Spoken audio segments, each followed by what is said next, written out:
वह अद्भुत था। फिर चाहे जनता कर्फ्यू हो, सोशल डिस्टेंसिंग हो, या उसका संदेश हो, मास्क लगाने का संदेश हो, आरोग्य सेतु सुरक्षा कवच हो, स्वास्थ्य कर्मी और पुलिस कर्मियों के स्वच्छता कर्मियों जैसे देवदूतों का अभिनंदन हो, प्रधानमंत्री जी के हर निवेदन को जनता जनार्दन ने अभूतपूर्व समर्थन दिया है, क्योंकि देशवासियों को पूरा भरोसा है कि मोदी जी हैं तो मुमकिन है। स्पष्ट नीति, सटीक निर्णय लेकर प्रधानमंत्री जी ने दुनिया को दिखा दिया है कि भारत ऐसी समस्याओं से भी मजबूती के साथ लड़ने और उसने निपटने का सक्षम है। एक प्रधान सेवक, एक प्रधान अभिभावक, एक संरक्षक के रूप में देशवासियों के हौसले को बढ़ाने, और यह प्रधानमंत्री जी अद्भुत तरीके से इसको उन्होंने किया है। प्रधानमंत्री जी के नेतृत्व में जन भागीदारी, जन विश्वास, जन सरोकार और जागरूकता, जागृत चेतना के 4 मजबूत स्तंभ बनकर उभरे हैं।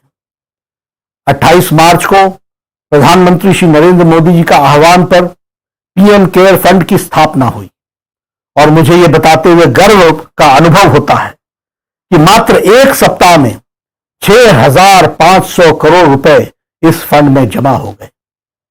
यह बताता है कि कैसे हमारे प्रधानमंत्री जी के एक पुकार पर देश तन, मन, धन से सहयोग करने के लिए आगे आता है, और इन्हीं 2 महीनों में इस महामारी से लड़ने की एक मजबूत स्वास्थ्य ढांचा खड़ा कर दिया गया है। प्रतिदिन 1.6 लाख से ज्यादा टेस्टिंग हो रही है, जो कि अप्रैल में मात्र 10,000 थी। देश में आज लगभग 1,000 डेडिकेटेड अस्पताल है, जहां कोविड महामारी की शुरुआत में ही पीपीई किट के निर्माण नहीं हो रहा था, वहीं आज लगभग 600 से ज्यादा अधिक स्वदेशी निर्माताओं ने आगे बढ़ करके द्वार देश के प्रतिदिन 4.5 लाख से अधिक पीपीई किट का निर्माण कर रहे हैं। देश में लगभग 60,000 से अधिक वेंटिलेटर की व्यवस्था की जा रही है, जिनमें से 58,000 से अधिक मेक इन इंडिया के तहत बन रहे हैं। इनमें से लगभग 50,000 वेंटिलेटर पीएम केयर फंड के आवंटित राशि से खरीदे जाएंगे। 650 से अधिक टेस्टिंग लैब कार्यरत हैं। आज हमारा देश कोरोना की महामारी से लड़ने के लिए स्वस्थ संसाधनों के साथ आत्मनिर्भर खड़ा है, और यह तथ्य और सत्य तीनों की कसौटियों पर खरा साबित होता है। इस जनबल और आत्मबल को अपनी भुजाएं बनाकर प्रधानमंत्री जी आज आत्मनिर्भर भारत के लक्ष्यों की तरफ बढ़ रहे हैं। हमारे भारत की मजबूत भुजाएं हमारे श्रमिक बंधु हैं, जिन्होंने अपने खून पसीने से इस विशाल राष्ट्र के निर्माण में अपना अमूल्य सहयोग दिया है। आज इस विपदा की घड़ी में आदरणीय प्रधानमंत्री जी के नेतृत्व में हमारी पूरी सरकार ने हर प्रवासी मजदूर को उनके गंतव्य स्थान तक पहुंचाने का प्रयास किया है, और अपने इस संकल्प में हम दिन प्रतिदिन नई नीतियों और सुझावों को समाहित करते हुए और इसको सरल और प्रभावी करने की कोशिश कर रहे हैं।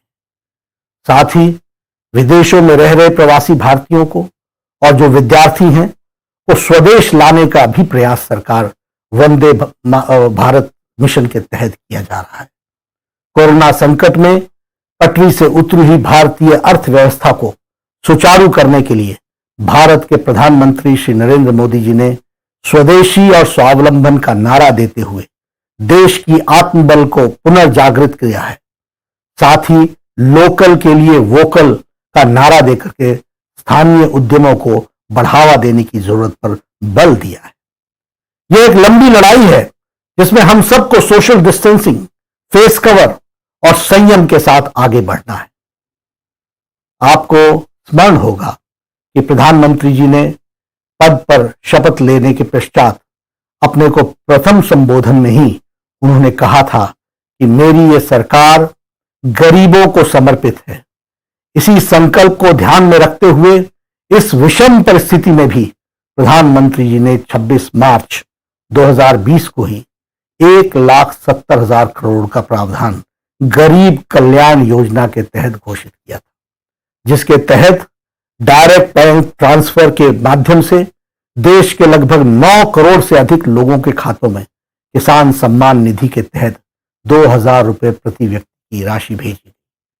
पहले गरीब रहता था फाके में, अब धन जाता है सीधे उसके खाते में। 80 करोड़ लोगों को 5 किलो गेहूं और 1 किलो दाल अगले 3 महीने तक, यानी गरीब परिवार को मुफ्त राशन भी देश में 1 नेशन 1 राशन कार्ड। 3 करोड़ दिव्यांगों को, बुजुर्गों और विधवाओं को उनके अकाउंट में 1,000 रुपए की आर्थिक सहायता पहुंचाई गई। जनधन खाता धारकों को नकदी का संकट न आए, इसलिए प्रधानमंत्री गरीब कल्याण योजना के तहत 20 करोड़ जनधन खाता धारक बहनों को, माताओं को, महिलाओं को उनके खाते में 500 रुपए की सहायता राशि 3 महीने तक भेजी जाएगी। 8 करोड़ गरीब परिवारों को 3 माह के लिए उज्ज्वला योजना के तहत फ्री गैस सिलेंडर दिए जाएंगे। मनरेगा के तहत मजदूरी को 182 रुपए प्रतिदिन से बढ़ाकर 202 रुपए प्रतिदिन कर दिया गया है, जिससे 13.62 करोड़ परिवार लाभान्वित होंगे। मोदी जी ने मनरेगा को भारत के इतिहास में सबसे अधिक 1 लाख करोड़ रुपए का आवंटन किया है। कोरोना महामारी से लड़ रहे स्वास्थ्य कर्मियों को 50 लाख रुपए का बीमा दिया गया है। आदरणीय प्रधानमंत्री जी ने विश्व के सबसे बड़े होलिस्टिक कोविड रिलीफ पैकेज की घोषणा की है। आदरणीय प्रधानमंत्री जी ने देश के सभी वर्गों को इस कठिन समय में सहायता पहुंचाने के लिए 20 लाख करोड़ के आत्मनिर्भर पैकेज दिए हैं और इस पैकेज के अंतर्गत एमएसएमई के 3 लाख करोड़ रुपए का कोलेटरल फ्री लोन देने का भी व्यवस्था की है। किसान क्रेडिट कार्ड हेतु 2 लाख करोड़ रुपए की राशि आवंटित की गई है। कृषि के आधारभूत ढांचे के निर्माण के लिए 1 लाख करोड़ रुपए दिए गए। रेहड़ी पटरी वालों के लिए उनको कर्ज देने के लिए 5,000 करोड़ रुपए आवंटित किए गए हैं अगले, जिससे 50 लाख स्ट्रीट वेंडर्स को लाभ होगा। प्रवासी मजदूरों के भोजन एवं उनके रुकने की व्यवस्था हेतु 3,500 करोड़ रुपए दिए गए। कोरोना के वैश्विक संकट में आदरणीय प्रधानमंत्री जी ने सिर्फ अपने देश की ही चिंता नहीं की है, बल्कि वसुधैव कुटुंबकम को बांधते हुए इस बात को चरितार्थ करते हुए 113 देशों को दवा पहुंचाने का काम आदरणीय मोदी जी ने किया है। यह मानवता का वह सेवा है जिसकी मिसाल आज पूरा विश्व देख रहा है। मोदी जी की सरकार ने अपने द्वितीय कार्यकाल में ही ऐसे अनेकों निर्णय लिए जिसका इंतजार भारतवर्ष दशकों से कर रहा था। आदरणीय प्रधानमंत्री जी ने देश को सुरक्षित करने के लिए, सभी को सम्मान देने के लिए, देश की एकता और अखंडता को अक्षुण्ण रखने के लिए, हर व्यक्ति को समान पायदान पर लाने के लिए ऐसे अनेकों निर्णय लिए जिन्होंने भारत की तस्वीर बदलने का कार्य किया है। कांग्रेस के शासनकाल में हुई ऐतिहासिक भूलें तथा जड़ हो चुकी समस्याओं का समाधान करने के साथ साथ सरकार ने आम जनता के हित में विषयों को प्रभावी कार्य किए। मोदी जी के नेतृत्व में 1 वर्ष में अनुच्छेद 370, नागरिक संशोधन कानून, राम मंदिर, ट्रिपल तलाक, 3 तलाक जैसे लंबित मामलों को शांतिपूर्ण और न्यायपूर्ण समाधान देकर देश की एकता और अखंडता को मजबूती देने का काम किया है। इस ऐतिहासिक काम को अनुच्छेद 370 व 35A देश की अखंडता पर एक काले धब्बे जैसा था। यह न तो देश की अखंडता के हित में था और न ही यह जम्मू कश्मीर के लोगों के प्रगति के हित में था। 1950 से चली आ रही यह समस्या को मोदी सरकार ने जड़ से समाप्त करने का साहस दिखाया। इस निर्णय से हमारे श्यामा प्रसाद मुखर्जी का एक निशान, एक विधान, एक प्रधान का संकल्प 100% पूरा हुआ है। इस धारा 370 को एब्रोगेट करने के लिए, 35A को समाप्त करने के लिए प्रधानमंत्री जी की इच्छा शक्ति और अमित शाह जी का विचार, जिन्होंने उसमें उसको नीति दी और जिन्होंने उसको सफल किया, वह भी हमको देखने को मिलता है।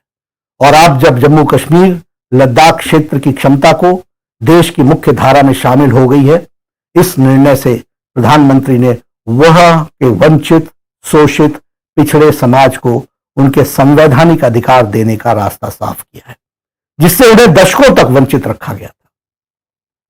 नागरिक संशोधन कानून जनता से किए गए वायदे को जनता का आदेश पत्र मानकर मोदी सरकार ने नागरिकता संशोधन कानून भी संसद में पास कराया है। इसके तहत पाकिस्तान, अफगानिस्तान और बांग्लादेश से प्रताड़ना के शिकार भारत में रह रहे हिंदू, बौद्ध, सिख, ईसाई और पारसी शरणार्थियों को हिंदुस्तान की नागरिकता देने का प्रावधान किया गया है। 3 तलाक कानून मोदी सरकार ने अपने दूसरे कार्यकाल में सबसे पहले हमारी मुस्लिम बहनों को, मुस्लिम माताओं को 3 तलाक से मुक्ति दिलाने का कदम उठाया है और बरसों से चली आ रही 3 तलाक की कुप्रथा को खत्म किया है। राम मंदिर मामले को समाधान भारतीय जनता पार्टी शुरुआत से ही संविधान की व्यवस्था के तहत रामलला के भव्य मंदिर के लिए प्रयासरत थी, जबकि कांग्रेस बार बार इसमें अड़ंगा लगा रही थी। वर्षों बाद देश की सर्वोच्च अदालत की 5 जजों ने सबने एक साथ मिलकर उस बेंच ने सर्वसम्मति से विवादित जमीन को पर रामलला के पक्ष में निर्णय दिया है और 135 करोड़ भारतीयों का सपना साकार हुआ है। प्रधानमंत्री जी के नेतृत्व में सरकार ने भव्य मंदिर के निर्माण के लिए श्री राम जन्मभूमि तीर्थ क्षेत्र का गठन किया है और इसके लिए तीर्थ क्षेत्र की पूरी भूमि आवंटित की है। जल्द ही राम मंदिर का सपना साकार होगा, भव्य मंदिर वहां बनेगा। उसी प्रकार आतंकवाद पर लगाम लगाने के लिए यूएपीए एक्ट घोषणा पत्र में किए गए वायदे के अनुरूप मोदी सरकार ने आतंकवादियों पर कड़े प्रहार के लिए विरुद्ध क्रियाकलापों के निवारण संशोधन के विधेयक यूएपीए को मंजूरी दी और इसे संसद में पारित किया। अपनी दूरदर्शी नीतियों से टीम इंडिया की भावना सुदृढ़ करते हुए मोदी जी ने सरकार में भारत के लोकतंत्र को एक नई दिशा दी है। जनहित की भावना, देशहित की लालसा, सबका साथ, सबका विकास का संकल्प देश के अंतिम छोर पर खड़े गरीब के जीवन स्तर को बेहतर बनाने की इच्छा शक्ति मोदी जी की कार्यशैली में साफ नजर आती है। देश के लिए यह गौरव का क्षण है जब 2014 में जन जन के नेता बनकर भारत के प्रगति पथ पर आगे बढ़ने वाले प्रधानमंत्री श्री नरेंद्र मोदी जी आज देश का नेतृत्व कर रहे हैं। मैं पुनः भारतीय जनता पार्टी की ओर से आदरणीय प्रधानमंत्री श्री नरेंद्र मोदी जी को और उनकी सरकार को, सभी सदस्यों को इस अभूतपूर्व सफल और निर्णायक 1 साल के लिए हार्दिक अभिनंदन करता हूं। आदरणीय मोदी जी के नेतृत्व को कोटि कोटि वंदन करता हूं। और यही मेरे दोस्तों, मेरे सभी कार्यकर्ता बंधु, हम उनके बताए रास्ते पर और ताकत के साथ चले, यही मेरा निवेदन है। जय हिंद।